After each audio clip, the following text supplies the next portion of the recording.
여러분들 저기 48페이지 그 38번부터 이어서 하겠습니다.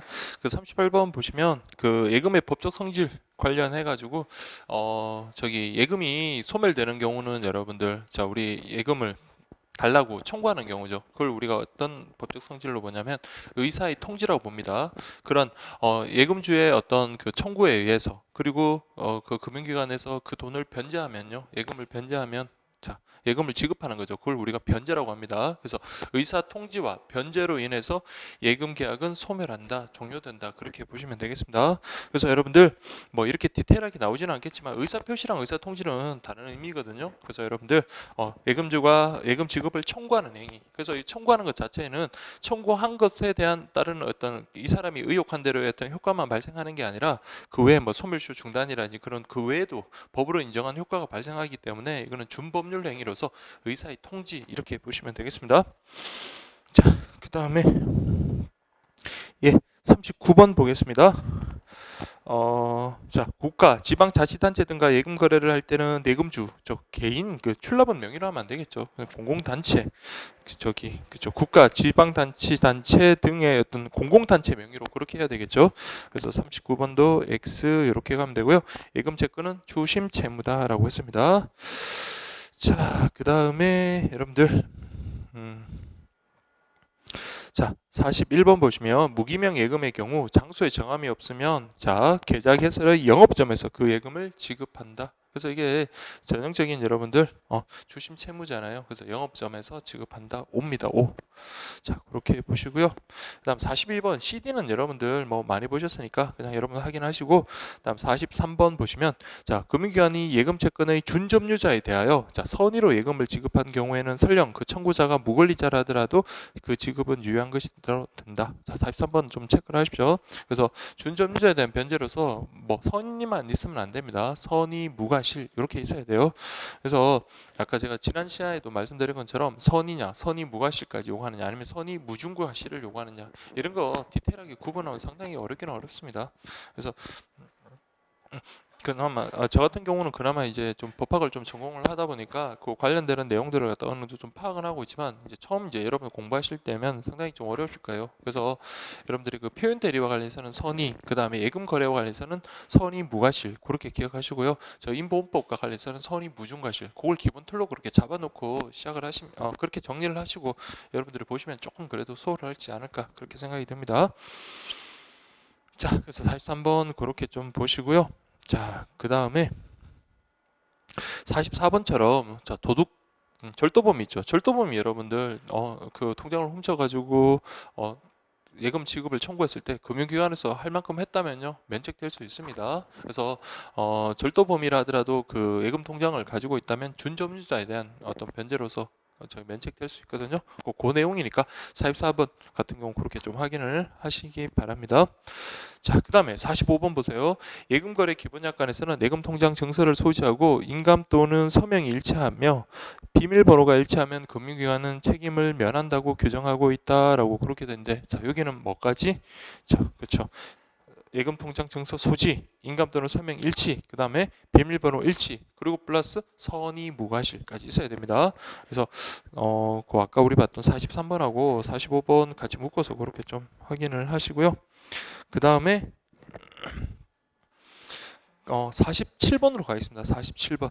자, 우리 갑과 을 부부에게는 호족부상 아들 병이 있었으며 갑과 을이 교통사고로 죽자 병은 갑의 예금 채권을 통장 없이 청구하고 금융기관은 이에 응하여 지급했다. 이후 친생자 관계 부존재 확인에 소해서 정의 새로운 상속인이 되었다고 하더라도 금융기관은 면책될 수 있습니다. 그래서 겉으로는 여러분들 병 자체가 호족부상에 기재가 됐으니까 상속인처럼 보였지만 나중에 사후에 친생자 관계 부존재 확인의 소외에서 실제 상속인이 별도로 있다는 게 밝혀졌잖아요. 그렇지만 겉으로 드러난 외형상 우리 일반인 입장에서는 병을 그 상속인으로 볼 수 있었기 때문에 이 사람은 표현 상속인에 해당합니다. 그래서 병 같은 경우는 통장을 가지고 있지 않다 하더라도 금융기관으로서는 여러분들 면책될 수 있습니다. 다른 어떤 그 면책 요건을 다 부합한다면요. 근데 그 저기 해설 199페이지에 보시면 자, 199페이지 47번 보시면 뭐 문제 푸는 데는 그렇게 지장은 없지만 그래도 틀린 말이죠. 사안에서 정은 표현 상속인. 자, 병이죠. 병이 표현상속인 이렇게 가셔야 됩니다. 그래서 사안에서 병은 표현상속인에 해당한다. 정은요. 진정상속인이죠. 그래서 병이 표현상속이다. 그거 조금만 바꿔주십시오. 자, 그렇게 보시면 되겠고요. 자, 그 다음에 여러분들 그 48번부터 그 뭐 서명 대조하고 인감은 여러분 구분하셔야 되죠. 그래서 서명 대조 같은 경우는 갓 들어온 신입 그 수납 직원이 그냥 육안으로 확인하는 정도의 주의 의무만 기울여도 충분합니다. 그렇지만 인감 대조 같은 경우는요, 숙련된 금융기관 종사자가 꼼꼼히 봐야 되겠죠. 그래서 충분한 대조를 해야 되고요. 그렇지만 필적 감정까지 요하는 것은 아니다. 자, 필적 감정까지 요하면 그거 매번 인감 그 대조할 때마다 필적 감정까지 불러야 되고 그렇게 할 시기는 거의 불가능하잖아요. 그래서 여러분들 서명 그 대조하고 필적 인감 대조 양자 구분하시면 되겠습니다. 그래서 48번, 49번 둘 다 X 이렇게 가시면 되겠고요. 그 다음에 그 50번 관련해서 자, 선의 무과실. 그때 선의란 무엇인가? 선의란 일반적으로 우리 법학에서 선의란 알지 못했다라는 것을 선의라고 하거든요. 그렇지만 이 금융기관이 면책되기 위한 선의는요, 단순히 알지 못하는 것으로는 부족하고요. 적극적으로 저 사람이 예금주로서의 적극적인 권한이 있다라고 믿어야 됩니다. 그래서 50번 보시면 채권 세 번째 줄 볼게요. 채권의 준점유자에게 수령 권한 없음을 알지 못하면 되고 적극적으로 수령 권한이 있다고 믿었어야 하는 것은 아닙니다. 적극적으로 수령 권한이 있다고 믿었어야 선의로 인정이 됩니다. 그래서 50번 X 이렇게 가시고요. 다음 51번 보세요. 예금주 본인에게만 지급하겠다는 특약이 있습니다. 특약이 있으면요, 뭐 비밀번호 이런 것만 있더라도 면책되는 거 아니에요. 그래서 이때는 특약에 의했기 때문에 반드시 본인에게 지급하기로 했잖아요. 그래서 본인에게 지급을 해야 됩니다. 그래서 비록 제3자에게 뭐 인감이나 비밀번호를 취하더라도 면책되는 거 아니다. 그렇게 보시면 되겠습니다. 자, 그 다음에 자, 여러분들 저기 52번은 아까 청구가 의사의 통지라 그랬고요. 예금의 지급을 변제라 그랬잖아요. 그로 인해서 예금 계약은 소멸한다. 맞는 지문이 되겠고요. 다음 53번 보시면 기한부 예금을 중도 해지하는 경우는 예금주가 기한 이익을 포기하고, 자, 기한 이익은 누구한테 있다고 했습니까? 금융기관에 있다고 그랬죠. 그래서 예금주가 아니라 금융기관이 기한 이익을 포기하고 청구하는 것으로 포기하는 것으로서, 그래서 그렇게 여러분들 바꾸시면 되겠습니다. 자, 그 외에 여러분들 나머지 54번부터 저기 쭉 보시면 뭐 그렇게 어려운 내용 아니고요. 그 다음에 50페이지 57번부터 60번은 우리 앞에 했던 내용이랑 거의 중복되는 기출 문제니까 여러분들이 확인하시면 되겠습니다. 자, 그 다음 이제 금융상품 파트인데, 자, 금융상품 자, 우리 금융상품 파트 관련해 가지고 물론 보험상품까지 해 가지고 네 가지가 있죠.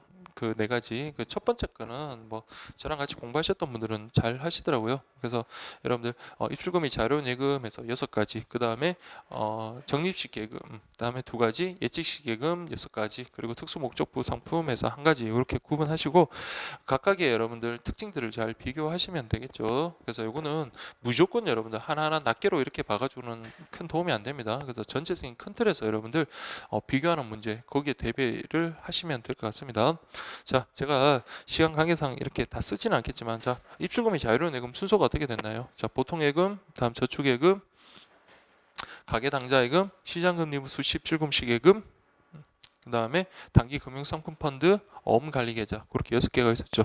그 다음 예치식 상품으로는요, 정기예금, 다음에 정기예탁금, 그 다음에 실세금리 연동형 정기예금, 주가지수 연동형 정기예금, 그 다음에 양도성 예금정서, 환매조건부 채권 그렇게 했었고요. 그 다음에 적금과 관련해서는 정기적금, 자유적금, 특수목적부 상품과 관련해서는 주택청약, 종합저축 있었잖아요. 그렇죠?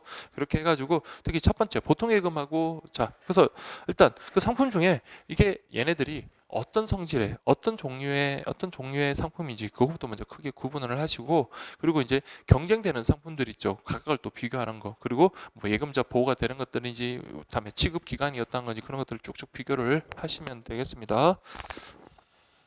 자, 그리고 약자도 좀 알아두셔야 되죠. 그래서 우리 입출금이 자유로운 예금, 보통 예금, 저축 예금, 관계 당좌 예금, 다음에 자 MMDA 시장금리부 수시 입출금식 예금, 그 다음에 단기 금융 상품 펀드로서 MMF가 있고요. 그 다음에 어음 관리 계좌로서 CMA가 있었습니다.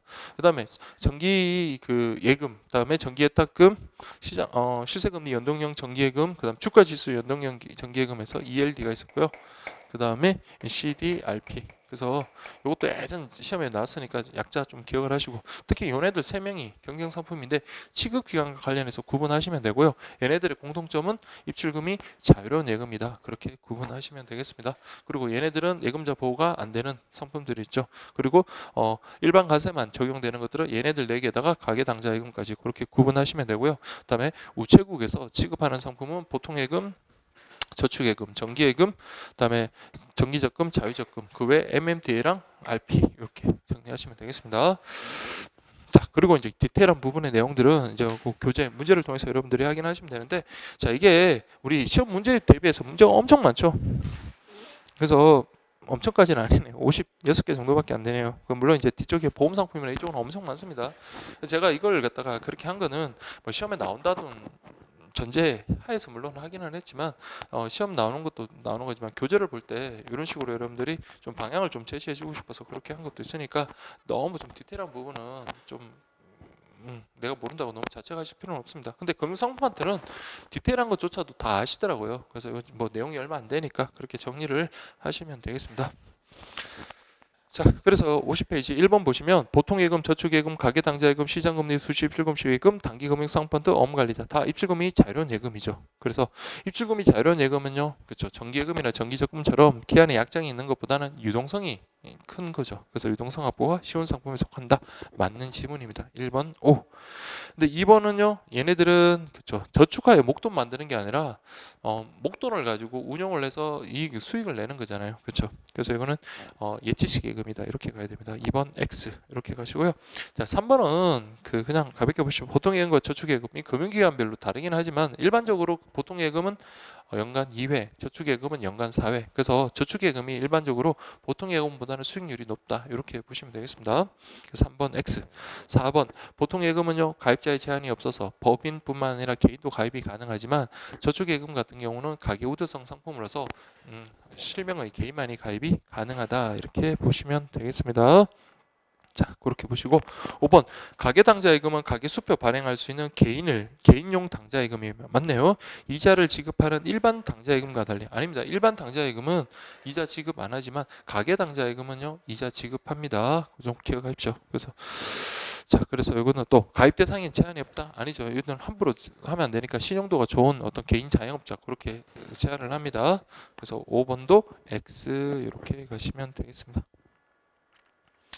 자, 그 다음에 6번 예금자 보호가 되지 않는 거 됐으니까 이건 4가지가 해야 되겠죠. 그렇지만 CMA 같은 경우는 예금자 보호 됩니다. 즉 누가 종합금융회사에서 운영을 할 때는 예금자 보호가 되지만 증권회사의 경우에는 취급기관이 증권회사인 경우에는 예금자 보호가 되지 않는다. 이거 꼭 구분하십시오.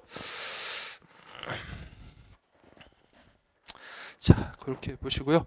다음에 7번 보세요. 상호금융, 신용협동조합, 새마을금고 등 신용협동기구들은 은행의 보통예금과 유사한 상품의 자리배탁금을 취급하였다. 이거는 보통예금과 유사한 게 아니라 뭡니까?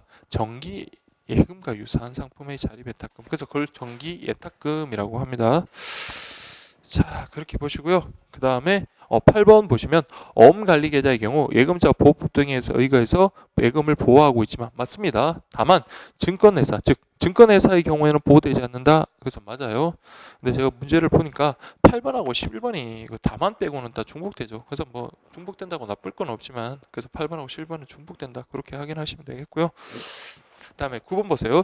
저축예금의 경우 일반 가세, 비과세, 종합저축 중 선택이 가능하지만 맞습니다. 그렇지만 우체국은 조심하셔야 돼요. 비과세가 아니라 일반 가세만 가능하다라는 거. 그래서 요거는 O 맞는 지문이 되겠습니다.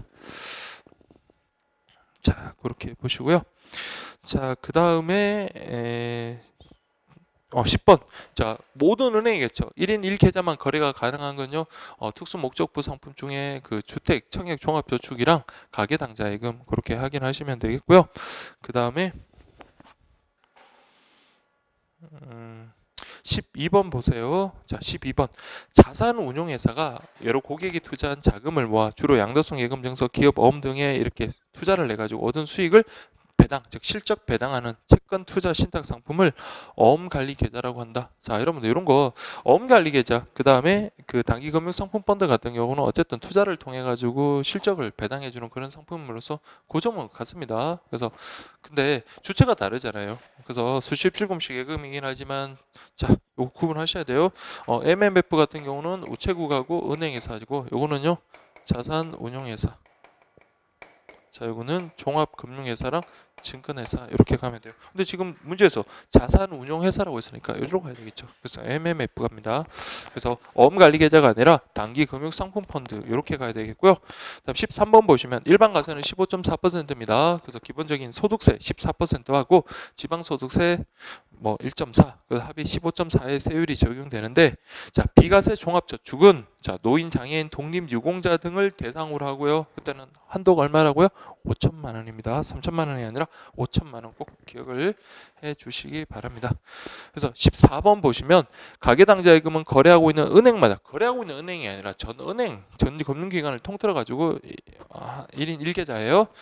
자, 그래서 14번 X 그렇게 가시면 되겠습니다. 자, 뭐 그 외에 여러분들 뭐 쭉 다 해드리고 싶은데 그냥 이런 식으로 여러분들이 좀 준비를 하시면서 그렇게 하시면 되고요.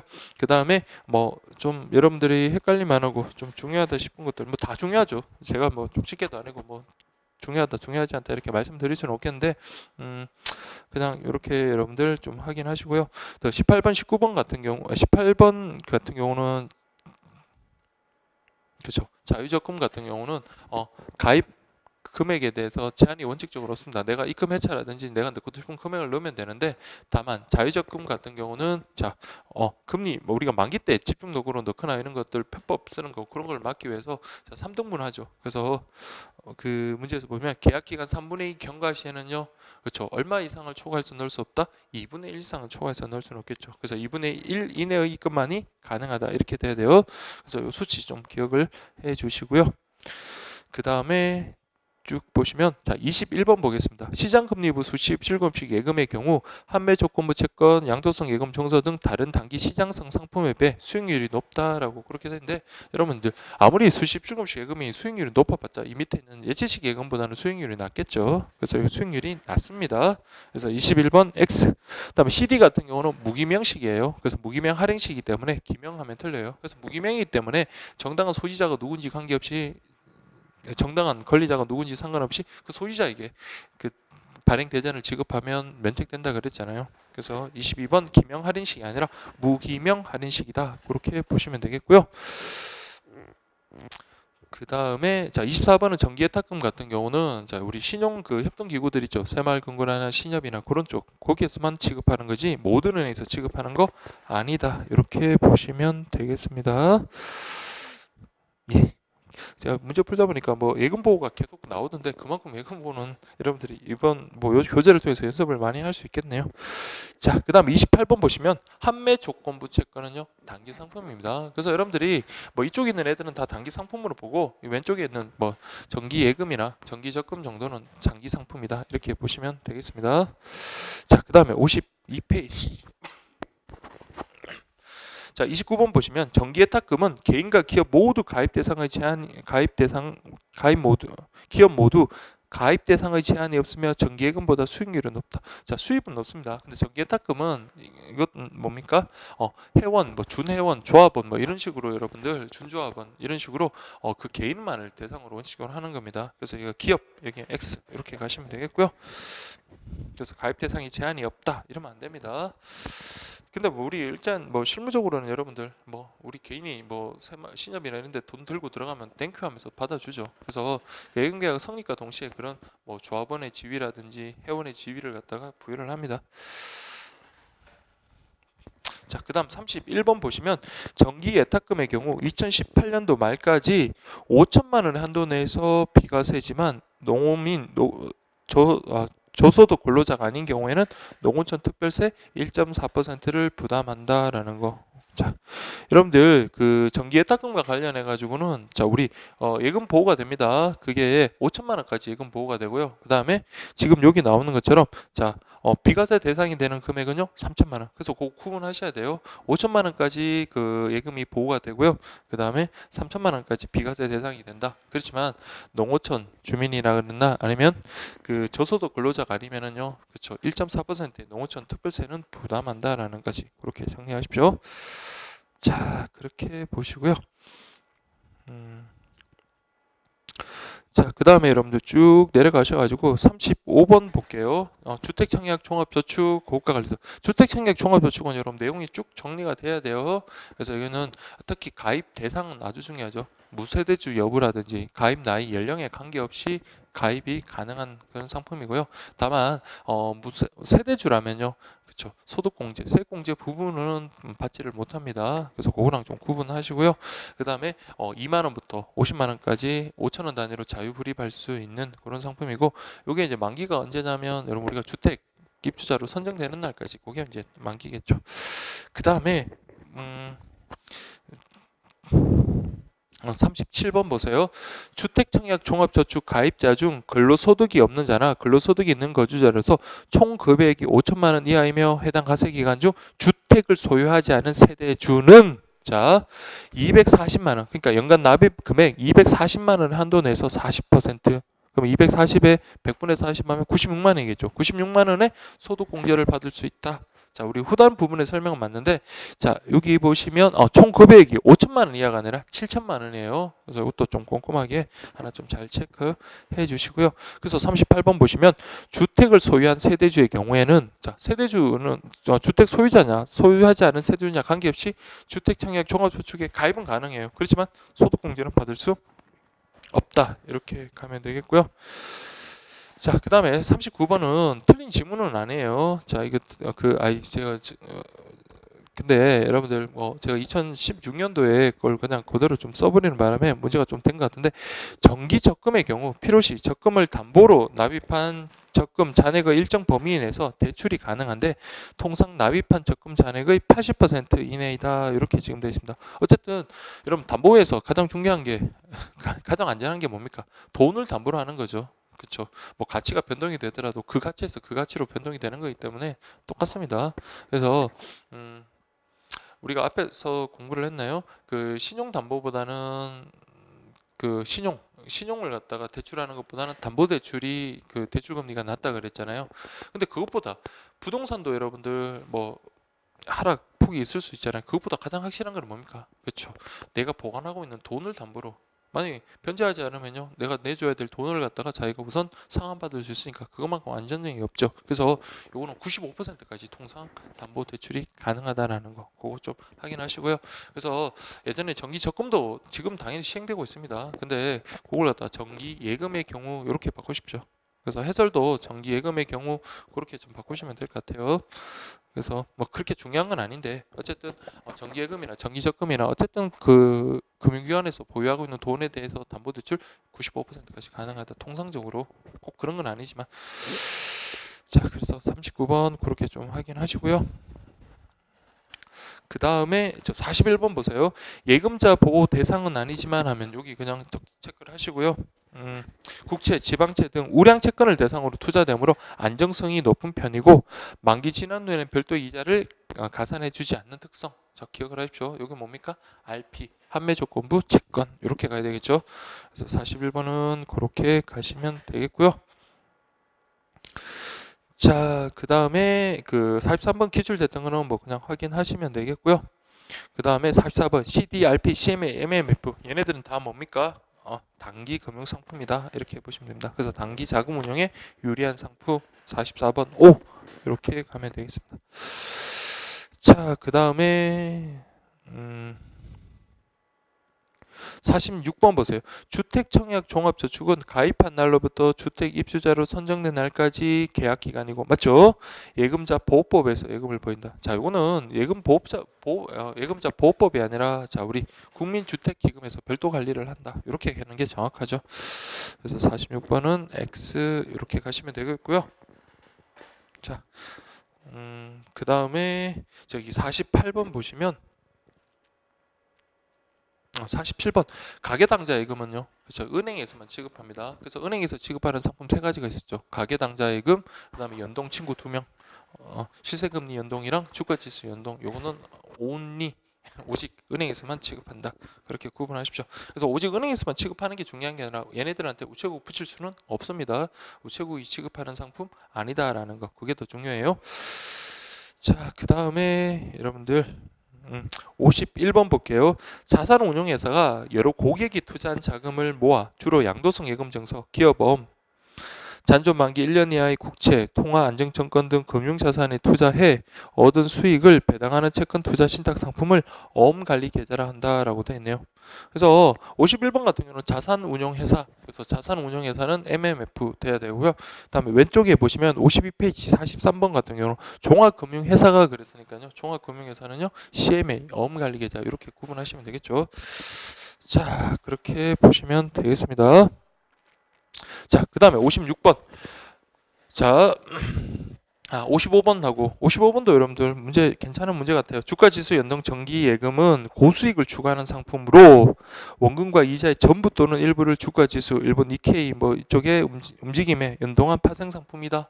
그러니까 꼭 주가가 상승한다고 돈을 버는 건 아니에요. 주가 하락에 해당하는 상품에 투자해도 돈을 벌 수는 있습니다. 다만 문제는요, 여러분들, 자, 원금은 그대로 보장이 되는 겁니다. 다만 이제 이자 같은 경우 이자를 갖다가 전부 또는 일부를 투자해서 거기에 나는 수익을 배당해 주는 그런 상품이다. 이렇게 보시면 되겠습니다. 다음 56번 보시면 정기예금, 정기적금, 자유적금, 보통예금, 저축예금, 시장금리 흡수 17금씩 예금, 한매적금 채권은 모두 우체국에서 취급한다. 그래서 예전에 몇 년도인지 모르겠지만 우체국에서 취급하는 상품에서 개수 문제인가 하여튼 뭐 나왔던 적이 있습니다. 상품이 이렇게 쭉 나열해놓고 그래서 자, 우체국에서 아까 말씀드렸지만 여기 5개, 정기예탁금 빼고 5개, 그 다음에 MMDA, 그 다음에 RP 이렇게 보시면 되겠습니다. 자, 그 다음에 53페이지 보시면 그 전자금융인데요. 자, 전자금융은 여러분들이 그냥 보셔도 될 것 같아요. 그래서 내용 자체가 어려운 건 없고, 그리고 기본 강의나 그런 것들 해서 이번에 뭐 바뀐 내용은 없고, 다만 그 생체 인식 수단 있죠. 그 접촉식이나 비접촉식이나 그 정도 차이입니다. 접촉식 가면 여러분들이 손가락하고 관계되는 거. 그래서 이게 뭐죠? 정맥, 손가락 정맥하고 그 다음에 지문, 요게 이제 접촉식이고, 비접촉식이라는 것은 손바닥 정맥하고 홍채다, 이렇게 구분하시면 됩니다. 그게 여러분들 7번 문제예요. 그래서 54페이지에 7번. 자, 그 다음에 9번 문제는 뭐 내용 자체는 뭐 중요한 건 아닌데 그냥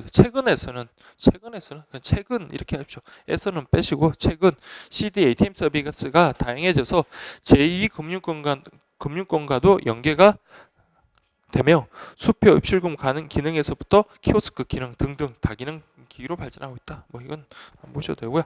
자, 그 다음에 여러분들이 이제 보셔야 되는 거는 그 11번 있죠. 12번.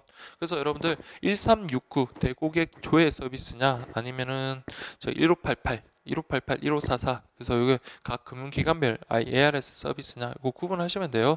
그래서 뭐 조회 관련해서는 환율 조회도 들어가고요. 뭐 그 외에 뭐 조회 같은 건 그래서 1369 같은 경우는 별도의 신청 필요가 없습니다. 별도 신청 없이도 조회 서비스 가능한데 다만 문제가 되는 건 이제 수표 서비스 그것만 여러분들 확인하시면 되겠습니다. 그래서 11번 볼게요. 10번 그 텔레뱅킹은 마케팅 자료고 좀 중요하고요. 그다음에 그 인터넷 뱅킹은 그 금융상품의 표준화를 촉진한다. 그거 양적 하라고 했죠. 자, 그래서 11번 보시면 전화번호 1369로 시작하는 은행 공동의 대고객 조회 서비스는 거래금융기관에 관계없이 모든 금융기관에 신청하여, 자, 여기 기출됐던 건데 신청이 필요 없습니다. 별도의 신청 없이도 이용이 가능한 게 1369 서비스고요. 다음 12번 보시면 1369 서비스를 통해 예금 조회, 무통장 거래 내역 조회, 다 조회죠. 조회. 신용카드 관련 조회. 그렇지만 수표 서비스도 가능합니다. 수표 조회 이것도 가능하다. 다만 공과금 납부는요. 그래서 뭐 지로이체라든지 공과금 납부 같은 경우는 자, 이거는 1369로 가는 게 아니라 1588, 1544로 가야 됩니다. 자, 그래서 틀렸고요. 13번 전화번호 1544-1588로 시작하는 각 금융기관별 ARS 고객센터 번호를 통해 계좌이체, 지로 대금 납부 등의 서비스를 받을 수 있다. 맞는 지문이고요. 그 다음에 이거 이용하려면 신청해야 된다 그랬죠. 그러면은 신청해서 받은 뭐 발급 카드를 갖다 등록을 해야 되는데 이거는 3영업일 이내에 등록을 해야 돼요. 다만 우체국은요 5영업일 이내. 그래서 14번 마지막에 우체국도 마찬가지가 아니라 우체국은 5영업일 내에 등록을 해야 된다. 이렇게 보시면 되겠습니다. 자, 그 다음에 15번 뭐 이런 뭐 수수료 관련해서는 여러분 상담원 통해서는 뭐 500원 아니라 더 비싸겠죠. 그 다음에 16번 보시면 텔레뱅킹 같은 경우 1년 이상 이용 실적이 없다. 그럼 이용 제한되면요. 그때는 이제 우체국 창구 가서 직접 제한을 풀어달라고 그렇게 하면 다시 이용 가능합니다. 근데 뭐 전화로 계좌 이체 제한 해제를 신청하면 이용이 가능하다 아닙니다. 그래서 창구 방문해서 해야 된다라는 거 그렇게 보시면 되겠고요. 그 다음에 19번 보시면 자 인터넷 뱅킹을 통해서 그동안에 금융기관 중심에서 이제 고객 중심으로 바뀐 거지 고객 중심에서 금융기관 중심으로 바뀐 거 아닙니다. 자 그렇게 보시면 되겠고요. 자 그리고 이제 여러분들 이제 그 카드 관련해서 신용카드가 있고요. 그다음 직불카드가 있고 체크카드가 있고 그 다음에 그 선불 카드 그렇게 있죠. 그래서 양자 발급 나이 같은 거라든지 양자의 특징들 그런 것들 좀 비교를 하시면 되겠습니다. 그래서 머릿속에 딱 있어야 돼요. 그래서 물품 구매는 뭐가 가능하고 현금 인출은 뭐가 가능하고 할부 서비스는 뭐가 가능하고 그다음에 외상 구매는 할부 구매죠. 할부 구매는 뭐가 가능하냐?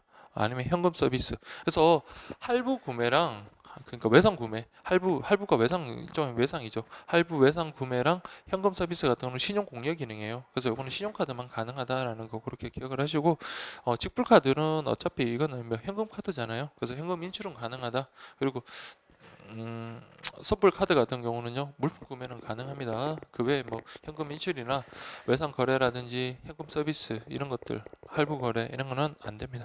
그래서 여러분들이 그 개념을 잘 정리를 하시면 뭐 그렇게 어렵지는 않을 겁니다.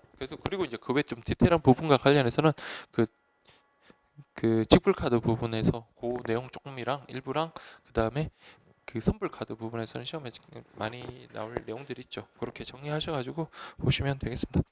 자, 그래서 여러분들 자 22번부터 보겠습니다. 체크카드는 만 14세 이상이죠. 19세가 아니라 14세 이상.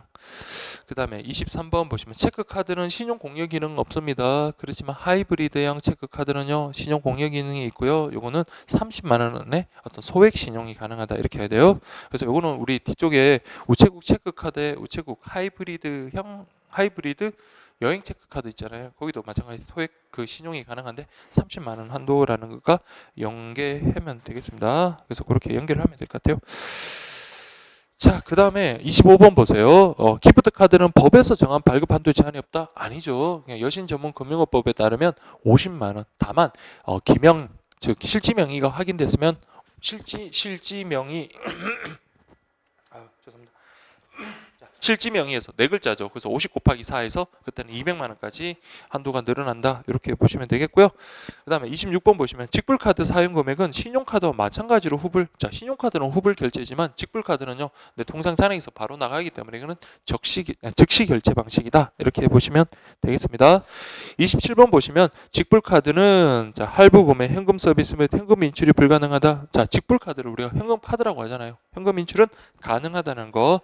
반면에 할부 구매나 현금 서비스 같은 경우는 신용 공여 기능이죠. 얘네들은 신용카드밖에 안 돼요. 자, 그 다음에 28번은 실지명의가 확인된 기명식 선불카드는 할부 구매나 현금 서비스 등이 가능하다. 실지명의 확인됐다고 신용카드가 가지고 있는 기능을 가져오는 게 아니라 얘네들은 자, 그 발급 한도가 뭡니까? 50만 원에서 200만 원으로 늘어날 뿐이에요. 그 다음 29번 기프트 카드는 할부 구매나 현금 서비스, 현금 인출 기능이 없고 유효 기간도 제한이 없다는 점에서 신용카드와 다르다라고 되어 있네요. 그래서 기프트 카드 할부 구매, 현금 서비스, 현금 인출 기능 없는 거 요거는 맞습니다. 기프트 카드는 단지 물품 구매 기능만 있어요. 그래서 우리가 기프트 카드 생각을 하십시오. 기프트 카드 가져와서 우리가 막 온라인상에서 학생들이 그 게임 게임 아이템 사고 하는 거 있잖아요. 그 물품 구매하는 거잖아요. 그건 가능하지만 고외 할부 구매, 현금 서비스, 현금 인출 기능은 없습니다. 다만 유효기간도 5년 제한이 있습니다. 그래서 제한이 없다. 이게 틀렸어요. 그 다음에 이제 30번 전자금융으로 우체국 경조금 배달 서비스 이용할 수 있고요. 그래서 우체국 경조금 배달 서비스는 다 이용합니다. 그래서 전자금융 즉 인터넷으로 가능하고 전화도로 가능하고요. 그 다음에 직접 방문해서도 가능하다 이렇게 기억을 하시고요. 자 그렇게 보시면 되겠습니다. 자, 그 다음에 뭐 31번은 중복되고요. 32번 기프트 카드는 일정 금액이 충전되어 있는 무기명 상품권 맞습니다. 이거는 무기명 상품권으로 근데 재충전 가능합니다. 3회까지 재충전 가능하다겠죠. 3회까지. 예, 그렇게 보시면 되겠습니다. 자, 뭐 33번, 34번은 뭐 어려운 내용 아니니까 여러분들 좀 확인하시면 되고요. 그 다음에 자 55페이지 보시면 우체국 예금 상품 서비스 이제 이게 두 번째 상품 서비스인데 제가 뭐 그 설명 드릴 기회가 있을지 모르겠지만 저기 그 입출금이 자유로운 예금에서는 뭐 입금액 뭐 특별한 거 있잖아요. 그거 말고는 큰 문제는 안 됩니다. 근데 다만 예치식하고 정리식 같은 경우는 저축 한도라든지 아니면은 그 예입 그 예치식 한도 있죠. 그런 것들은 좀 잘 정리를 해주시기 바랍니다. 뭐 모든 걸 뭐 가입 기간 이런 건 다 외울 수는 없죠. 외울 수 있으면 외우셔도 되는데 저는 그 다 못 외우겠더라고요. 근데 대신 이제 저축 한도라든지 가입 한도 같은 그런 것들은 좀 아시고 특히 이제 가입 대상 같은 경우 법인을 대상으로 하는지 아니면 실명의 개인을 대상으로 하는지 아니면 특정한 연령대를 대상으로 하는지 그런 것들은 상품에 따라 잘 구분하시면 좋겠죠. 그런 것들을 정확하게 그러니까 모든 걸 다 외우려고 하지 마시고 그런 기본적인 것들부터 하나하나씩 정확하게 기억을 하시면 객관식 문제 맞추는 데는 그렇게 지장이 없더라고요. 그래서 너무 지금 남은 기간 동안에 오히려 뭐 새로운 거 나 모르는 거 외울래 이렇게 욕심 부리지 마시고 그동안에 여러분들 공부하셨던 것들 그걸 갖다가 좀 더 정확하게 점검하는 그런 시간을 갖는 게 훨씬 득점에는 도움이 됩니다. 그래서 객관식은 어설프게 80을 아는 것보다는 정확하게 50을 아는 사람이 점수는 훨씬 잘 맞는다고 다들 그러더라고요. 그래서 실제 이제 경험자들도 그렇고요. 제가 경험한 바로도 그게 맞는 것 같습니다. 근데 이제 불안하니까 모르는 걸 자꾸 이제 이거 나오면 어쩌지 하고 하는데 그렇게 막 급하게 알아봤자 실제 시험에서는 써먹지 못하는 경우가 상당히 많거든요. 그래서 여러분들 믿고 내가 아는 거를 더 정확하게 이렇게 보겠다고 생각을 하시고 다만 이제 기출을 바탕으로 우리는 이제 추적해 갈 수밖에 없죠. 그래서 예상해 갈 수밖에 없는데 어쨌든 그 특히 예치식 예금 같은 경우는 1,000만 원 이상이 되는 상품들, 그 다음에 5만 원 이상이 되는 거, 그 다음에 뭐 100만 원 이상이 되는 거, 뭐 이런 것들 있죠. 그런 거 탁탁 구분하시고요. 그 다음에 자유적금과 관련해 가지고는 저축 한도는 되게 간단하거든요. 그래서 6가지밖에 없잖아요. 그리고 특히 이번에 새로 들어온 3가지 있잖아요. 그래서 그런 것들은 뭐 계좌당 뭐 50만 원, 51만 원, 50만 원 뭐 이런 식으로 되게 쉬우니까 여러분들 정리하시는 그렇게 어렵지는 않으실 겁니다. 자, 그래서 그 문제가 지금 이 문제집에는 안 들어왔는데 그걸 갖다가 제가 모의고사에서는 그렇게 좀 문제를 정리를 해서 한번 했었던 기억이 있는 것 같은데 그걸 여러분들이 그 교재 보고 얼마 안 걸려요. 그래서 딱 정리하시면 여러분들이 그 시험장에 가서 또 기억이 날 겁니다. 하나하나 낱개로 그렇게 봐가지고는 잘 기억이 안 나거든요. 그래서 그거 여러분들 보시고 다만 이제 그 가입 기간 이게 정말 힘들죠. 뭐 어떤 거는 1년부터 3년짜리도 있고 어떤 거는 6개월부터도 있고 그런데 그 기출 됐던 거 정도만 확인하시고요. 좀 특이한 것들만 좀 몇 개 확인하시면 될 것 같습니다. 자, 뭐 우리가 능력이 뛰어나서 모든 걸 다 암기할 수 있는 그 시간이랑 여유가 있으면 좋겠지만 그렇지는 않으니까 그런 것들 위주로 그렇게 좀 확인하시면 되고요. 그래서 55페이지에 보시면 그 기본적인 내용들 쭉 이렇게 살펴보면 되겠습니다. 그래서 문제가 상당히 많죠. 그래서 문제가 상당히 많습니다. 자, 근데 여기 보면 좀 디테일한 부분이 없지 않아 있어요. 근데 여러분들이 요거 할 때 아는 거하고 모르는 거 좀 구분하셔가지고 아는 거는 이제 삭제를 하시면서 모르는 거 위주로만 좀 체크를 하시면 되겠습니다. 자, 1번 보통 예금의 경우 만 19세 이상 실명이 개인. 보통 예금은 가입 대상 제한 없어요. 그래서 실명은 개인뿐만 아니라 법인도 가입 가능하다. 이렇게 보시면 되겠고요. 2번 저축 예금은 개인이 개설하는 수치 입출금식 예금 맞습니다. 특히 여러분 저축 예금은 가계 우대성이라고 보시고 가계 수표 약정도 가능하다는 거 그건 좀 확인하십시오. 그래서 2번은 O. 3번 이포스트 뱅크는요. 그렇죠. 별도의 통장 발행해 주지 않는 게 특징이라고 그랬고요. 그래서 우체국 예금의 경쟁력 강화를 해서 예금액별 차등 고금리, 예금액별 차등 고금리 하면 MMDA 즉 듬뿍 하고요. 그다음에 기업 든든 그렇게 가야 되겠죠. 그래서 3번 X.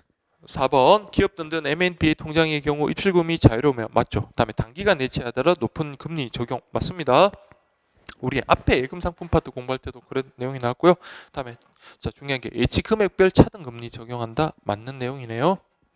그래서 추가 입금 및 추가 출금이 가능한 상품. 그래서 4번 요 문장 자체 그렇게 좀 확인하시고 자 5번 기업 든든 MMDA 통장은 입출금이 자유로우며 예치 기간에 따라 자 여러분 예치 기간에 따라 차등 금리 적용하는 거는요 MMDA가 아니라 RP 한매 조건부 채권이에요. 그래서 여기는 예치 금액에 따라 금리를 차등 적용하는 거 이렇게 가야 되겠죠. 이게 2016년도에 기출됐던 좋은 문제입니다.